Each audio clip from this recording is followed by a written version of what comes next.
এরপরেও দাবি করি কি বাকিগুলো না আমরা মারা যাব, এটা বিশ্বাস করি মারা যাব। এরপরেও আমরা এমন ভাবে দুনিয়ায় চলি মনে হয় আমাদের মতো আল্লাহর ওলি দুনিয়ায় আর কেউ নেই, আমরাই সবথেকে ভালো। দেখেন আল্লাহ কোরআনে কি বলেন, আল্লাহ রাব্বুল আলামিন বলেন কুল্লু নাফসিন যায়িকাতুল মাউত ওয়া ইন্নামা তুওয়াফাউনা উজুরাকুম ইয়াওমাল কিয়ামাহ ফামান যুহজিহা আনিন নারি ওয়া উদখিলাল জান্নাতা ফাকাদ ফাজ ওয়া মাল হায়াতুদ দুনিয়া ইল্লা মাতাউল গুরুর। জোরে বলেন আল্লাহু আকবার। আল্লাহ রাব্বুল আলামিন বলেন বান্দারে এই দুনিয়ায় এমন কোন প্রাণী আমি আল্লাহ পাক সৃষ্টি করি নাই যাদেরকে মরে যেতে হবে না, যাদেরকে মরণশীল হতে হবে না। আল্লাহ বলেন গোলাম সবাইকে মরে যেতে হবে। এখন আমরা যদি আল্লাহকে প্রশ্ন করি ও আমাদের আল্লাহ আমরা কেন মারা যাব, কেন আমরা মারা যাব, আপনি আমাদেরকে বলুন। আল্লাহ বলেন গোলাম এই জন্যই তোমরা মারা যাবা, এই দুনিয়ায় ভালো এবং মন্দ যেই কাজগুলা তোমরা করো এই ভালো মন্দ কাজের প্রতিদান আমি আল্লাহ তোমাদের দেব, এই জন্যই তোমাদের মরে যেতে হবে। খারাপ কাজ করি ভালো কাজ করি, আল্লাহ বলে এই দুটোর প্রতিদান দেব হাসরের দিন, তাই তোমরা মরবা। আমরা জানি সারা বছর লেখাপড়া করার পর পরীক্ষা দেওয়ার যেমন একটা সময় আসে, সারা মাস চাকরি করার পর বেতন পাওয়ার যেমন একটা সময় আসে, সারা দিন কাজ করার পর পারিশ্রমিক দেওয়ার যেমন একটা সময় আসে। আল্লাহ বলেন গোলাম তোমার 60-70 বছর 80 বছর হায়াত দেওয়ার পর তোমার ভালো মন্দর প্রতিদান আমি দেব, এই সময়টাও আমি আল্লাহ নির্ধারণ করে রেখেছি, এই জন্যই বান্দা তুমি মারা যাবা। তাহলে এই আয়াত থেকে জানলাম আমরা সবাই মরে যাচ্ছি, 100% মরব। এখন আল্লাহ বলছে, আমরা বলছি আল্লাহ কেন মরবো, আল্লাহ জবাব দিয়েছে এই জন্য তোমরা মরবা। এবার আল্লাহ বলে তোমাদের মধ্যে মরার পরে সফল কে জানো? আল্লাহ বলে তোমাদের মধ্যে মরার পরে মরে যাবার পর সফল কে হবে জানো? দেখেন আল্লাহ কি বলে, আল্লাহ তাআলা বলেন ওয়াউদখিলাল জান্নাতা ফাকাদ ফাজ। আল্লাহ বলেন মরে যাবার পর তোমাদের মধ্যে সফল হবে ওই ব্যক্তিটা যেই ব্যক্তিকে আমি জাহান্নাম থেকে মুক্তি দিয়া জান্নাতে প্রবেশ করাবো, ওই ব্যক্তিটাই হবে তোমাদের মধ্যে সফল। জোরে জোরে বলেন সুবহানাল্লাহ, নারে তাকবীর। জানলাম মরে যাব। দ্বিতীয় নাম্বার কথা, আমরা মরে যে যাব কিন্তু কবে মরবো এটা কি করে জানি? জি আচ্ছা, একজন মানুষ একটু নিশ্চিত হয়ে বলে এই মাহফিল থেকে 100% বাড়বে। জি বলা সম্ভব যদি না, কারণ এক সেকেন্ডের নিঃশ্বাসের কোনো বিশ্বাস নাই। হতে পারে এখনই এই গরমে হার্ট অ্যাটাক হলেই, মানে আমরা যে রাত্রে ঘুমিয়ে যাই, ঘুম যদি ভাঙে তো সকাল, আর ঘুম না ভাঙলে পরকাল। এরপরেও আমরা এমন ভাবতে চলি মনে আমাদের মতন আর কেউ নেই, মানে 2 মিনিটে কিন্তু আমরা শেষ। এরপরে ভাঙ করেনগা তাং করেনগা লাঠি কে আন্দার মুগুর ভরেনগা। আরে মানুষ,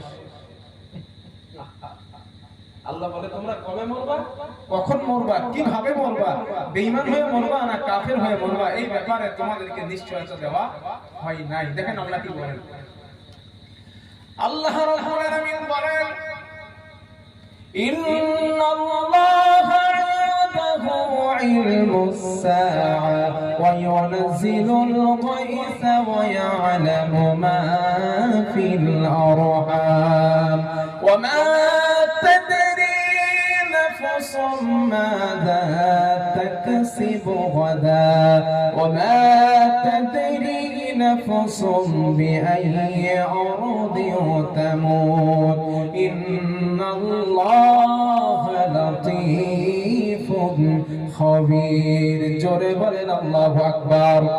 আল্লাহ রাব্বুল আলামিন বলেন বান্দারে পাঁচটা বিষয়ের জ্ঞান আমি আল্লাহ ছাড়া দুনিয়ার কেউ জানে না।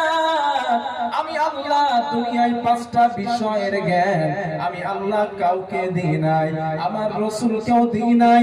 আল্লাহ বলেন গোলাম, এক নাম্বার কিয়ামত কবে হবে এটা দুনিয়ার কেউ জানে না, এটা জানি একমাত্র আমি তোমাদের আল্লাহ।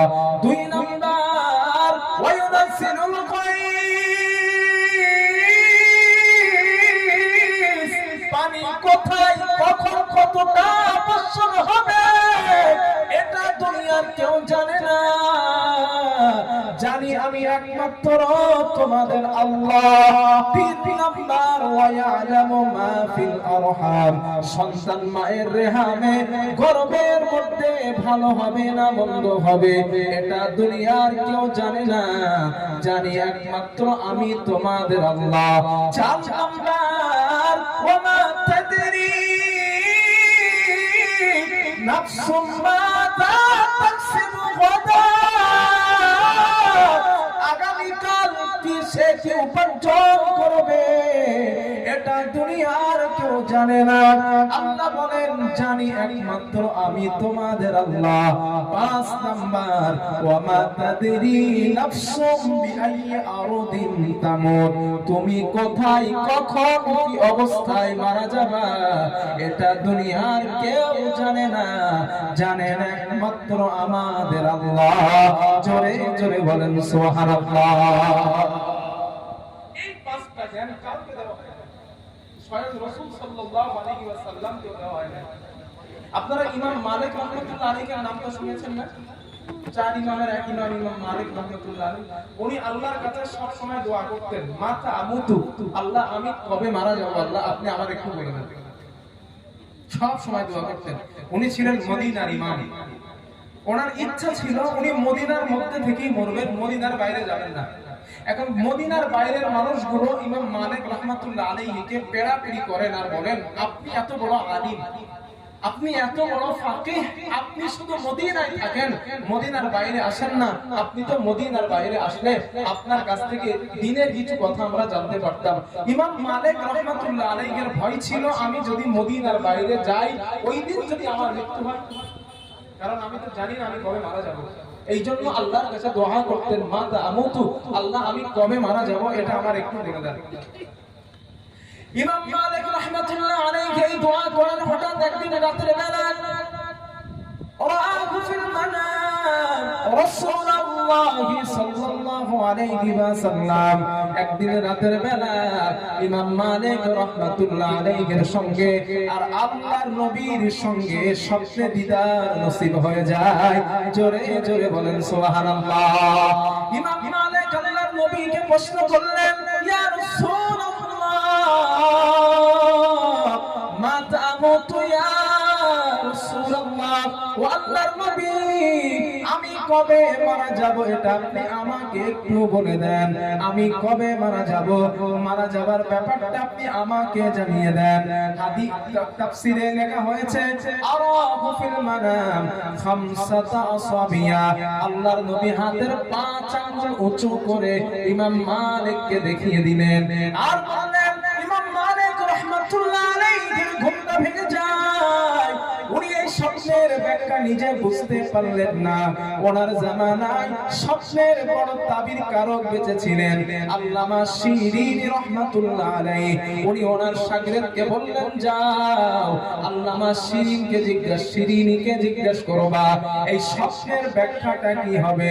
শাগিরদ গেলেন ইমাম শিরিনির কাছে, জবান করে বললেন গত রাতে ইমাম মালিক স্বপ্নে এমন এমন দেখেছেন, আল্লাহর নবীকে উনি প্রশ্ন করেছেন মারা কবে যাবেন, নবী স্বপ্নের ব্যাখ্যা উত্তর স্বরূপ হাতের 5 আঙ্গুল উঁচা করেছেন, এটার ব্যাখ্যা কি হবে। আল্লামা শিরিনি রাহমাতুল্লাহ আলাইহি বললেন যাও ইমাম মালিককে বলে দিবা আল্লাহর নবী হাতের 5 আঙ্গুল উঁচু করার অর্থ হলো আমি নবী 5টা বিষয়ের জ্ঞান দুনিয়ার কোন মানুষকে আল্লাহ দেন নাই, আমি নবীকেও দেওয়া হয় নাই। এই পাঁচটার মধ্যে একটা আমি মারা যাব কবে, এটা আমি রাসূল আমাকেও দেওয়া হয় নাই। এই পাঁচ আঙ্গুলের ব্যাখ্যা আল্লাহ কোরআনে বলেছেন।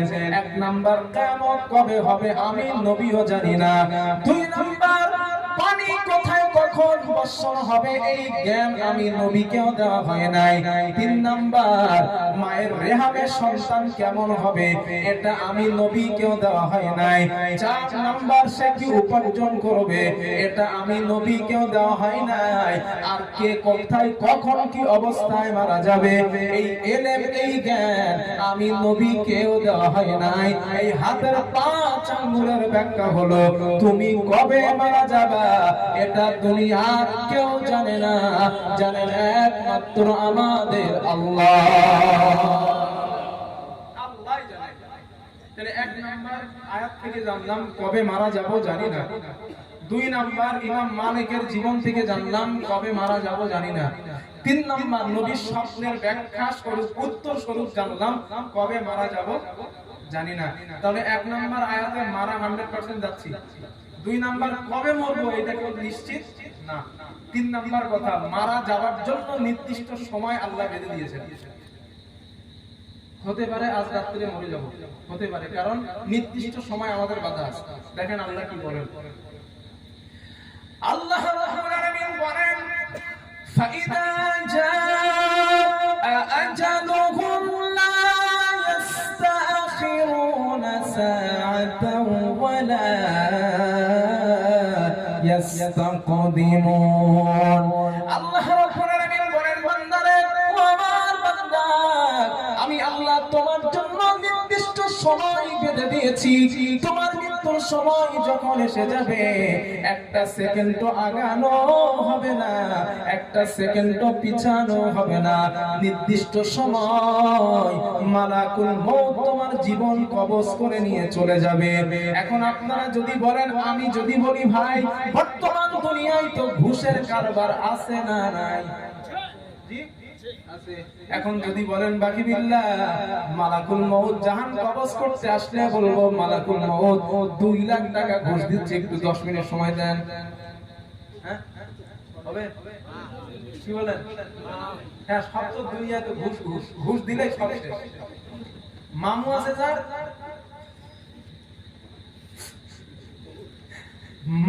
মামু আছে যার বিচার তার পক্ষে, যার মামু নাই তার বিচার নেই, ঠিক না? টাকা যার আছে বিচার তার, কারণ দুনিয়া এখন টাকাই করতেছে। এখন যদি মালাকুল মউত বলেন চাচতো ভাই খালাতো ভাই মামাতো ভাই 2 লাখ টাকা দিচ্ছে একটুখানি ব্যবস্থা করো 10 মিনিটের জন্য, হবে?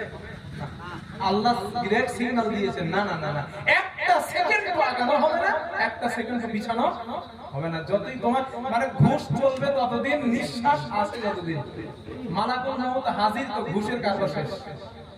এরপরেও যদি বলেন না বাকি মানে দুই নম্বর আরেকটা অপশন আছে, আমি তো অনেক টাকার মালিক, লোহার একটা চাঙ্গা করে সিন্ধুক বানাবো, ওই সিন্ধুকের মধ্যে আমি ঘুমাবো, এরকম মালাকুল মউত আমারে খুঁজে না ভাই, তালা চাঙ্গা করে মারবো, অক্সিজেন দেবো ভিতরে। এরপরেও যদি বলেন না এটা করবো না, এরোপ্লেন ভাড়া করে আকাশে থাকবো, এরোপ্লেন এমন ভাবে আটকানো হয় একটা মাছি পর্যন্ত ঢুকতে পারে না, পারে? অক্সিজেন নিয়ে আকাশে উঠতে হয়। এখন অক্সিজেন নিয়ে ওর মধ্যে থাকবো, মালাকুল মউত যেন খুঁজে। এই চিন্তা যদি করেন লাভ হবে? দেখেন আল্লাহ বলে না, লাভ নাই। কেন? আল্লাহ রেড সিগন্যাল দিয়েছেন। আল্লাহ রাব্বুল আলামিন বলেন আইনামা তাকুনু ইদরিকুমুল মাউত ওয়ালাউ কুনতুম ফি বুরুজিন মুশাইয়াদা। কবি বলেন মরণ থেকে পালাও তুমি, মরণ তোমায় লইবে গিরি, মরণ থেকে পালাও তুমি, মরণ তোমায় লইবে গিরি। যদিও শুধু আকাশ পানে পালাও সেথায় লাগিয়ে সিঁড়ি।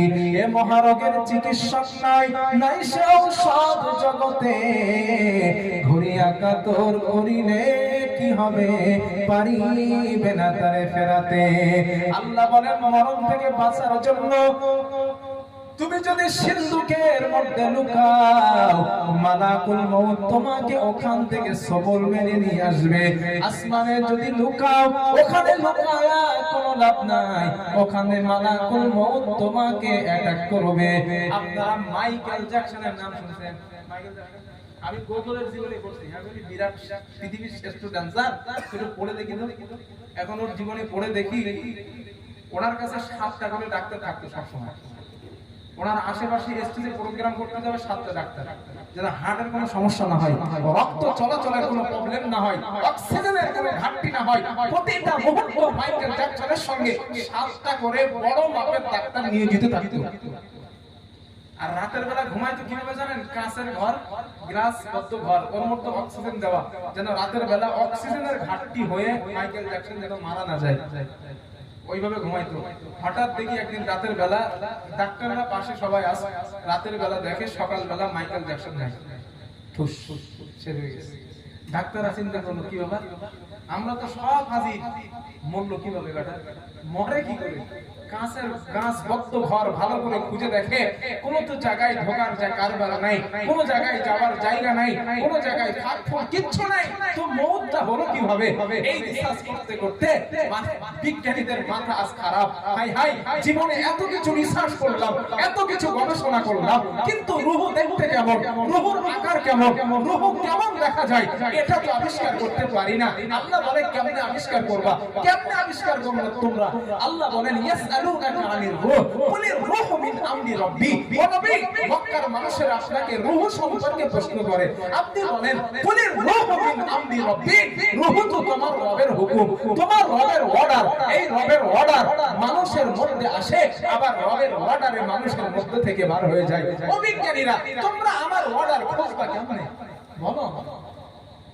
তোমাদের সাহস তো কম না, তোমরা রূহ খুঁজতে যাও, তোমরা রূহের ব্যাখ্যা খুঁজতে যাও। না না না, তোমরা খুঁজে পাবা না। কেন পাবা না জানো? ওমা উতিতুম মিনাল ইলমি ইল্লা কলিলা, আমি তোমাদের জ্ঞান দিয়েছি খুব সামান্য। আল্লাহ যদি বলতেন কলিল, অর্থ দিত কিছুটা জ্ঞান দিয়েছি মানুষদের।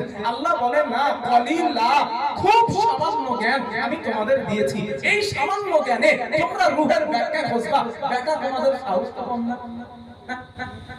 রূহের ব্যাখ্যা পাওয়া না, কারণ এই ব্যাখ্যা আল্লাহ যদি না দেয় পাওয়ার কোনো সুযোগ নাই। আর আল্লাহ বলে তোমাদের যে জ্ঞান, এই জ্ঞানে তোমরা রূহ খুঁজে পাবা না। ফালতু চেষ্টা করবে না, ফালতু চেষ্টা করো না। তাহলে চাচাজি এবার একটু জিজ্ঞেস করি, প্রথম আয়াত থেকে জানলাম মারা যাব, দ্বিতীয় আয়াত থেকে জানলাম মারা কবে যাব জানি না, তৃতীয় আয়াত থেকে জানলাম মরে যাওয়ার জন্য নির্দিষ্ট সময় আছে, চতুর্থ আয়াত থেকে জানলাম মরে যাব আর বাঁচার জন্য চেষ্টা করলেও কোনো কাম হবে না। ফাইনাল কথা কি দাঁড়ালো?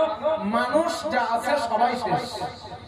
2 নাম্বার কথা, হুজুর তাহলে ফেরেশতারা কি থাকবে? জিন কি, ওদের তো আমরা দেখি না, ওরা কি থাকবে? আল্লাহ বলেন না, ওরাও থাকবে না। দেখেন আল্লাহ কি বলে। আল্লাহ রাব্বুল আলামিন বলেন, আচ্ছা আমি আপনাদের আলোচনা বোঝাতে পারছি না ইনশাআল্লাহ? আজকের আলোচনা করার এমনি মনে কিছু করি নাই, যা মনে আসলে বলে দিচ্ছি। আল্লাহ রাব্বুল আলামিন বলেন, কুল্লু মান আলাইহা ফান ওয়া ইয়াবকা ওয়াজহু রাব্বিকা যুল জালালি ওয়াল ইকরাম।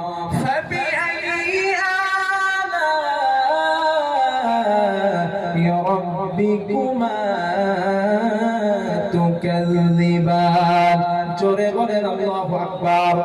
আল্লাহ রাব্বুল আলামিন বলেন, বান্দারে শুধু তোমরা নাই, এই পৃথিবীর জমিনে এমন কোন প্রাণী, এমন কোন বস্তু আমি আল্লাহ বানাই নাই।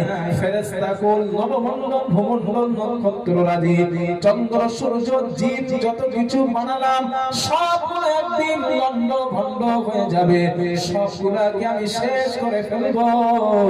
অবশিষ্ট থাকবো আমি তোমাদের আল্লাহ, কেবলমাত্র আমি আল্লাহ, শুধুমাত্র আমি আল্লাহ। ফেরেশতা নাই, মানুষ নাই, জিন নাই, পশু পাখি নাই, গাছপালা নাই, নদ নদী নাই, আকাশ নবমণ্ডল কিছুই নাই। আল্লাহ বলেন সবগুলো আমি ধ্বংস করে দেব। আল্লাহ এই চিত্র তুলে ধরলেন, ও আমার গোলাম এইভাবে আমি তোমাদের যেমন করে নিলাম, আমি পৃথিবী ধ্বংসের একটা চিত্র তোমাদেরকে জানাই, আমি এগুলাকে কেমন ভাবে ধ্বংস করব আল্লাহ পৃথিবীর মানুষকে চিত্রটা শুনিয়ে দিলেন। আল্লাহ তাআলা বলেন ইদাস সামাউ ফাতারাত ওয়া ইদাল কাওয়াকিবু তাসারাত ওয়া ইদাল বিহারু ফুজিরাত ওয়া ইদাল কুবুরু বু'থিরাত। আল্লাহ তাআলা বলেন ইদাস সামাউ ফাতারাত, এই বিরাট আসমান দীর্ঘ বিদীর্ঘ হয়ে পড়ে যাবে, একের পর এক আসমানগুলা ছিটকে ছিটকে জমিনের উপরে পড়বে। আমি আপনাদের জিজ্ঞাসা করি, আমরা যেটা খালি চোখে দেখি এটা কি আকাশ? যেটা খালি চোখে দেখি এটা মহাশূন্য, এটা আকাশ না। যেটা দেখি ওটা মহাশূন্য, এটা আকাশ। হ্যাঁ, সত্যি বলছি, এটা আকাশ না, এটা মহাশূন্য। খালি চোখে আকাশ দেখা যায় না, এর অনেক উপরে আছে আকাশ, অনেক উপরে। ফ্লাইটে উঠলে আকাশ নীলে দেখা যায়, নীলে দেখা যায় না, ওটা আকাশ না, ওটা মহাশূন্য, ওটা আকাশ না। আপনারা ইবনে কাসির খুলে দেখবেন, ইবনে কাসিরে লেখা হয়েছে নবী সাল্লাল্লাহু মিরাজের অধ্যায় আছে। রাসূল সাল্লাল্লাহু আলাইহি ওয়াসাল্লাম বলেন, আমি যখন মিরাজে যাচ্ছিলাম, প্রথম আসমানে গিয়ে দেখি আসমানটা কাঁচ দ্বারা বানানো। কি দিয়ে? কাঁচ, কাঁচ, কাঁচ, কাঁচ দ্বারা, গ্লাস দ্বারা আল্লাহ আসমান বানিয়েছেন। দ্বিতীয় আসমানে গেলাম, তাও দেখলাম কাঁচ। তৃতীয় আসমানে গেলাম, তাও দেখলাম কাঁচ। আল্লাহর হাবিব বলেন, পুরো আসমানটা আল্লাহ কাঁচ দিয়ে বানিয়েছেন, আমি দেখেছি। এখন প্রশ্ন হবে, হুজুর নবীর জামানায় কি কাঁচ ছিল? তাই তো, হুজুর রাসূলের জামানায় কাঁচ ছিল, তাহলে কাঁচের ব্যাখ্যা দিলেন। কাঁচের ব্যাখ্যা আমি দেইনি, মুফাসসিররা দিয়েছেন। তাই মুফাসসিরদের কথাটা আমি আপনাদের শোনালাম। মুফাসসিররা এটাই লেখেন যে রাসূল সাল্লাল্লাহু আলাইহি ওয়াসাল্লাম বলেছেন, আমি আসমানকে দেখলাম কাঁচ দ্বারা। কথা বুঝতে পেরেছেন? আমার বন্ধুগণ, আমরা যেটা খালি চোখে দেখি এটা আকাশ না, এটা মহাশূন্য। আল্লাহ বলেন, গোলাম, এর অনেক উপরে আছে আকাশ। এই আকাশগুলোকে আমি আল্লাহ দীর্ঘ বিদীর্ণ করে ফেলে দেব। আল্লাহ বলেন, একটা আকাশ কি ফেলবো না, না, আমি আকাশ কয়টা ফেলবো শোনো। আল্লাযী খালাকা সাবআ সামাওয়াতি তিবাকা মা তারা ফি খালকির রহমানি মিন তাফাউত ফারজি'ল বাসারা হাল তারা মিন ফুতুর। জোরে বলেন আল্লাহু আকবার। আল্লাহ রাব্বুল আলামিন বলেন, বান্দারে, আসমান আমি আল্লাহ একটা বানাই নাই, দুইটা বানাই নাই, আমি আল্লাহ আসমান বানিয়েছি সাতটা আসমান বানালাম। আসমানের মধ্যে তোমরা কোনো খুঁত পাবে না। আল্লাহ তাআলা কোরআনে বলেন, ওই সাতটা আসমান আমি আল্লাহ দীর্ঘ বিদীর্ণ করে ভেঙে চুরে জমিনের উপরে ফেলে দেব। আল্লাহ তাআলা বলেন, তোমরা যেমন বইয়ের পাতাগুলো উল্টাও, একটার পর একটা উল্টাও আর পাল্টাও, ওই আসমান আমি একটার পর একটা জমিনের উপরে ফেলে দেব। আল্লাহ তাআলা বলেন, আসমান নাই, আসমানকে আমি ধ্বংস করলাম। দুই নাম্বার, ওয়া ইযাল কাওয়াকিবুন তাসারাত, এই যে বিরাট তারকা তোমরা দেখতে পাও, ওই তারকাগুলো আমি বিক্ষিপ্ত ভাবে জমিনের উপরে ফেলে দেব। আমরা যেটা দুনিয়া থেকে দেখি তারকা ছোট ছোট দেখা যায়, তারকা ছোট ছোট দেখা যায়। বিজ্ঞানীরা বলে, না না, তারকাগুলো এত ছোট না। বিজ্ঞানীরা বলে, এই পৃথিবী থেকে সূর্য 13 লক্ষ গুণ বড়, সূর্য পৃথিবী থেকে 13 লক্ষ গুণ বড়। বিজ্ঞানীরা বলেন যে সূর্য পৃথিবী থেকে 13 লক্ষ গুণ বড়, এমন সূর্যকে 2 কোটি সূর্যকে খেয়ে হজম করতে পারে এমন তারকা আল্লাহ গ্যালাক্সির মধ্যে তৈরি করেছে। বিশাল তারকা। এই তারকাগুলো আমি জমিনের উপরে একটার পর একটা, একটার পর একটা ছড়িয়ে ছিটিয়ে আমি আল্লাহ জমিনে ফেলে দেব। অবস্থা কেমন হবে চিন্তা করেন, কেমন হবে অবস্থা? আল্লাহ তাআলা বলেন এরপরে, ওয়া ইযাল বিহারু ফুজিরাত, আমি সমুদ্রের পানিগুলো উচ্ছ্বাসিত করে দেব। সমুদ্রের পানিগুলো উচ্ছ্বাসিত হয়ে যাবে। সমুদ্রের নিচে থেকে আগুন লাভা জাহান্নামকে আল্লাহ বার করবেন। এখন প্রশ্ন হবে বাকি বিল্লাহ, সমুদ্রের নিচেই কি জাহান্নাম? হ্যাঁ, সমুদ্রের নিচেই আছে আগুন, সমুদ্রের নিচে আছে জাহান্নাম। এটার দলিল আপনারা কোথায় পাবেন? আল্লাহ কোরআন খোলেন, সূরা তুর নামে একটা সূরা পাবেন। ওই সূরা তুরের 5 নাম্বার আয়াতটা খোলেন। আল্লাহ তাআলা বলেন, ওয়া কিতাবিন মাসতুর ফি রাকিম মাওশুর ওয়াল বাইতিল মা'মুর ওয়াল বাহরিল মাসজুর। আল্লাহ তাআলা বলেন, আমি আল্লাহ ওয়াল বাহরিল মাসজুর। আল্লাহ বলেন বাহরুন মানে হলো দরিয়া, আর বাহরুন শব্দটা এসেছে সিজুনুর থেকে, যার বাংলা অর্থ দেয় আগুন প্রজ্বলিত করা। আল্লাহ বলেন গোলাম, ওই সমুদ্রের নিচেই আছে আগুন। আপনারা গুগল সার্চ দিয়ে দেখে নেন, এখান থেকে কয়েক বছর আগে নাসার কিছু বিজ্ঞানীরা বললেন সূরা তুরের 5 নাম্বার আয়াতটা ভুল। কেন? আমরা জাহান্নাম দেখি না, বিশ্বাস করি না। বিজ্ঞানীরা কার্যক্রম শুরু করলেন। কার্যক্রম শুরু করার পর কয়েক হাজার মাইল নিচে চলে যাওয়ার পর তারা যেই মেশিন যন্ত্রটা পাঠিয়েছিল, ওখান থেকে গরম কাদাগুলো উপরে উঠে আসে। বিজ্ঞানীরা চিন্তা করলেন, হায় হায়, সমুদ্রের নিচে থেকে গরম কাদা কেন উঠে আসে? ওনারা আরো কিছুটা কার্য খনন শুরু করলেন। ওনারা যেই মেশিন যন্ত্র মাটির নিচে দিয়েছিল, আল্লাহর হুকুমে আগুনের উত্তাপে ওই মেশিনগুলো জ্বালিয়ে পুড়িয়ে সারকার হয়ে যায়। ওখান থেকে বিজ্ঞানীরা বলেন, আল্লাহ যে কোরআনে বলেছেন জাহান্নাম আগুন, সমুদ্রের নিচেই আছে আগুন, এটা বিশ্বাস 100% গ্রহণযোগ্য। আর আল্লাহ কোরআনে বলেন কিয়ামতের আগে ওই সমুদ্রগুলোকে আমি উচ্ছ্বাসিত করে দেব। সমুদ্রে পানি নাই, নদী নালা বলে দুনিয়ায় কিছুই থাকবে না। বান্দা শুধু তাই না, ওয়া ইযাল কুবুর বু'সিরাত, মাটির অন্তরিত যা কিছু আছে মাটির সবগুলা হাসরের ময়দানে বার করে ফেলবে। মাটির নিচে যত খনিজ পদার্থ, এইগুলা হাসরের ময়দানে কিয়ামতের আগে কিছুই থাকবে না। মাটির পেটে, মাটির গহীনে যা কিছু আছে মাটির সবগুলাকে বার করে ফেলবে। কেমন করে বার করবে? আল্লাহ তাআলা অন্য সূরার মধ্যে তথ্যটা বলে দিলেন। আল্লাহ পাক বলেন, ইযা যুলজিলাতিল আরদু জিলজালাহা ওয়া আখরাজাতিল আরদু আথqালাহা ওয়া ক্বালাল ইনসানু মা লাহা ইয়াওমাইযিন তুহাদ্দিসু আখবারাহা বিআন্না রাব্বাকা আওহা লাহা।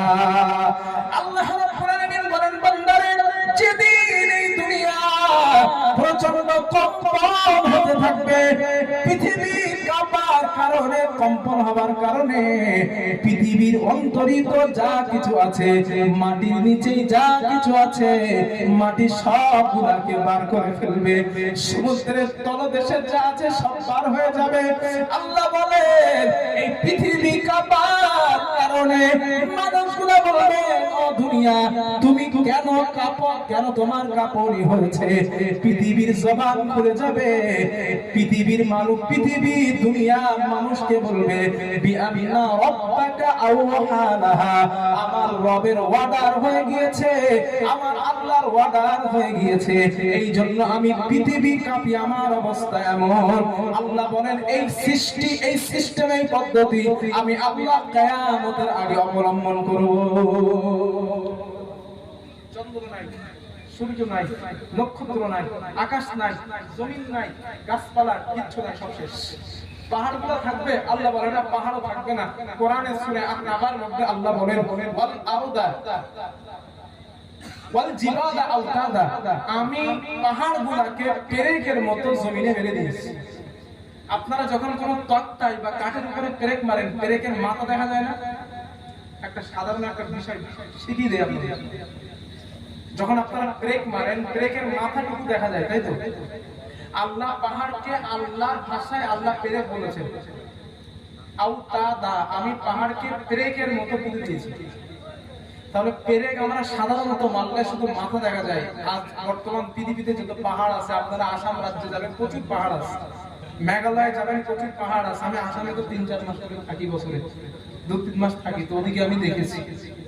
আমি এই দেখি আর চিন্তা করি, আল্লাহ তুমি তো বলছো যে এই পাহাড়গুলো পেরেকের মতো, তো আমরা যখন পেরেক মারি আমরা তো মাথাটুকু দেখতে পাই, তাহলে এটা যে পাহাড়ের মাথা উপরে যদি এত বড় হয়, নিচেই তুমি কতটা দিয়েছো আল্লাহ? কারণ পেরেক তো পুরোটা ভিতরে যায়, ভিতর দেখা যায় না। তো আল্লাহ বলেন পাহাড় হলো পেরেকের মতো, যেন পৃথিবী তোমাদের নিয়ে হেলাধুলা করতে না পারে। তো আমরা যেটা উপরে দেখি এটা পাহাড়ের মাথা, নিচেই কতটা, কত বড় পাহাড়। মাউন্ট এভারেস্ট পৃথিবীর উচ্চতম পাহাড়, কত উঁচু। এই যে কাঞ্চনজঙ্ঘা, আপনারা ফ্লাইটে করে ধুবড়ি নামীয় একটা এয়ারপোর্ট আছে আসামের, ধুবড়ি, ওই ধুবড়িতে যখন যাবেন ফ্লাইটে, তখন এই কাঞ্চনজঙ্ঘা পাহাড়টা ফ্লাইটে বসে দেখা যায়। আমি যে কবার গেছি দেখতে পেয়েছি সাদা পাহাড়ের মাথা, মানে মেঘ জমে আছে। কাঞ্চনজঙ্ঘা পাহাড়টা, ওই কাঞ্চনজঙ্ঘা যদি এত উঁচু হয়, আল্লাহ বলে পাহাড়গুলোকে পেরেক মেরেছি, তো এটা যদি পাহাড়ের মাথা হয়, নিচে আরো কতটা আছে।